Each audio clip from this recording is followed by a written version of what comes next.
Mais c'est dur. Quand tu travailles 11 heures par jour, t'as pas le temps de tout faire. On te dit il faut t'entraîner, il faut tenir un journal, il faut méditer, il faut faire ci, il faut faire ça. Mais t'as pas le temps. Donc si tu veux pas devenir fou et être efficace, il y a trois choses à faire.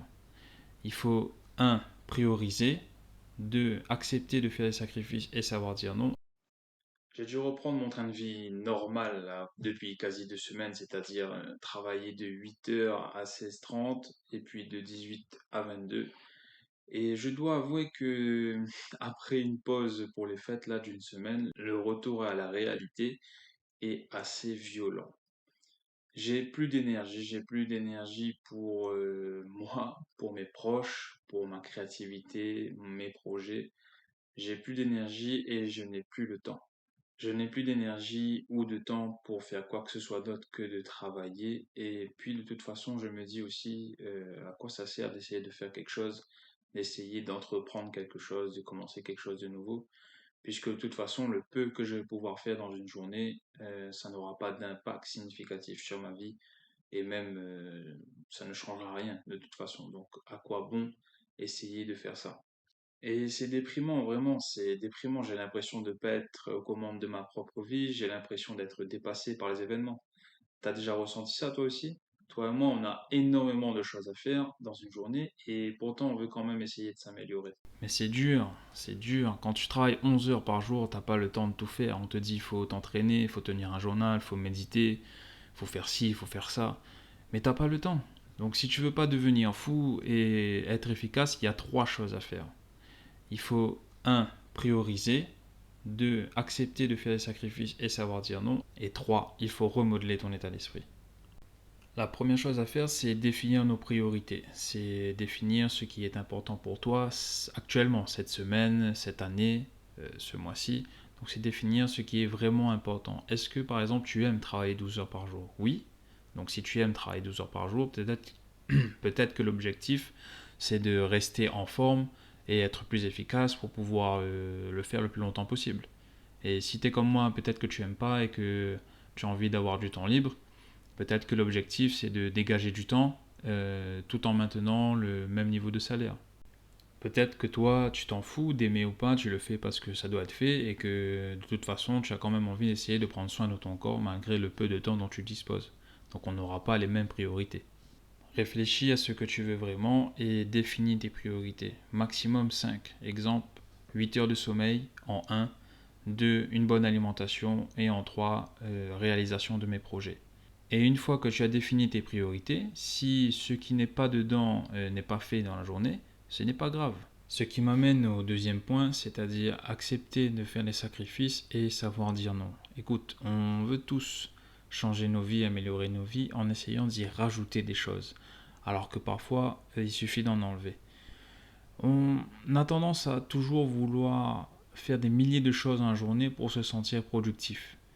Et à trop vouloir en faire quand on n'a pas le temps, finalement on se retrouve à ne rien faire ou à ne pas faire les bonnes choses. Et donc ça nous emmène à se sentir comme un incapable, commencer à déprimer, à en faire de moins en moins, et ainsi va le cercle vicieux.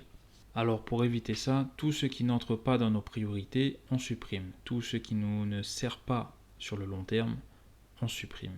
On suit l'ordre des priorités et c'est pareil, si ta priorité numéro 1 c'est ton sommeil et ta priorité numéro 3 c'est ton entraînement, il y aura des jours où il faudra sacrifier l'entraînement pour avoir ton sommeil.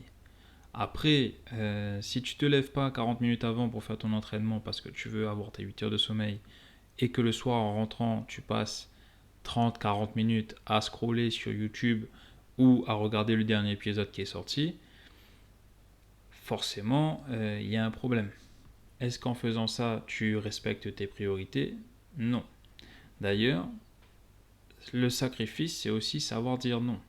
Il y aura des jours où tu auras tout prévu, tu fais tout bien, ton temps est compté, minuté, tu es dans les times, et il y a quelqu'un qui viendra te demander est-ce que tu peux faire ça ou ça pour moi? Ou bien tu sais, tu es en train de faire tes courses, tu as un quart d'heure, mais tu trouves quelqu'un que tu n'as pas vu depuis longtemps, et là, il te parle de sa famille, il te prend des nouvelles. C'est bien, c'est bien. Mais il y a des jours où il faudra savoir dire non, j'ai pas le temps pour ça, merci de prendre des nouvelles, mais il faut que je parte. Quand on travaille 12 heures par jour, notre temps il est précieux, d'accord? Et il défile, il passe à une vitesse incroyable. Alors il faut faire attention à qui on le donne. Et justement, comme on n'a pas beaucoup de temps et qu'il est précieux, il faut faire attention aussi à se concentrer seulement sur ce qu'on peut contrôler. S'il y a des choses que tu ne peux pas contrôler, comme la météo, les embouteillages, l'humeur des gens, est-ce qu'un tel a fait son travail ou pas, c'est des choses que tu ne peux pas contrôler. Donc ça ne sert à rien de dépenser de l'énergie à essayer de rectifier la situation ou à t'énerver, à stresser, à paniquer, parce que ce sont des choses que tu ne peux pas contrôler.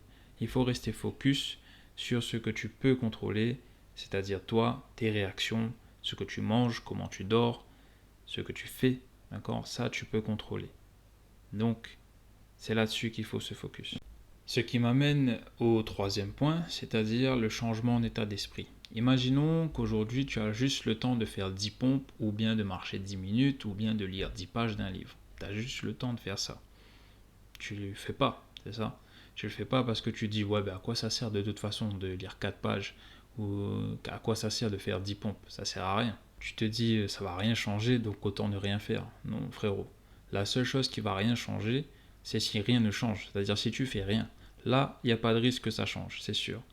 Prenons le problème à l'envers. Imagine, tous les jours, je te donne 10 euros.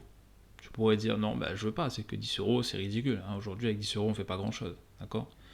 Et ben, à la fin du mois, si je te donne tous les jours 10 euros, ça te fera 300 euros. Là, tout d'un coup, tu te dis, peut-être que ça peut faire du bien, 300 euros à la fin du mois. Donc, tu vas peut-être prendre les 10 euros par jour. Ben, c'est pareil pour le reste.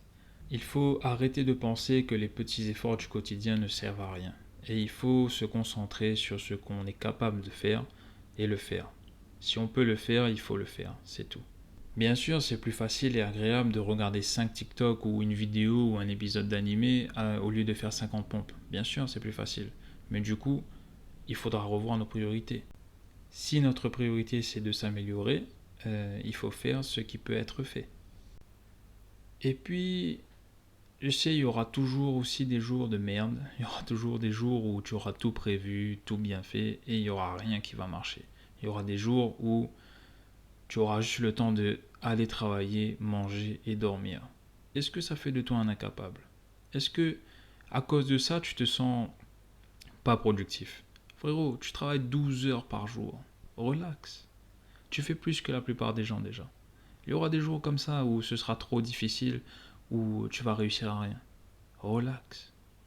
D'accord? Ce n'est pas grave. Il y a des jours trop difficiles. Il y a des jours où on va rentrer le soir en pleurant tout seul dans la voiture parce que c'est dur. D'accord? Est-ce que ça fait de toi un incapable? Est-ce que ça fait de toi un moins que rien? Pas du tout. D'accord? L'échec, il est acceptable, il est normal. Il est acceptable à condition d'en tirer des leçons et à condition que ça ne devienne pas une habitude. Donc, je ne veux pas que tu abandonnes, je ne veux pas que tu penses de toi que tu ne sers à rien, que tu n'as pas de valeur. D'accord? Parfois ce sera dur, mais je veux que tu restes solide. Je veux que tu sois fort, que tu sois brave et que tu rends le monde meilleur.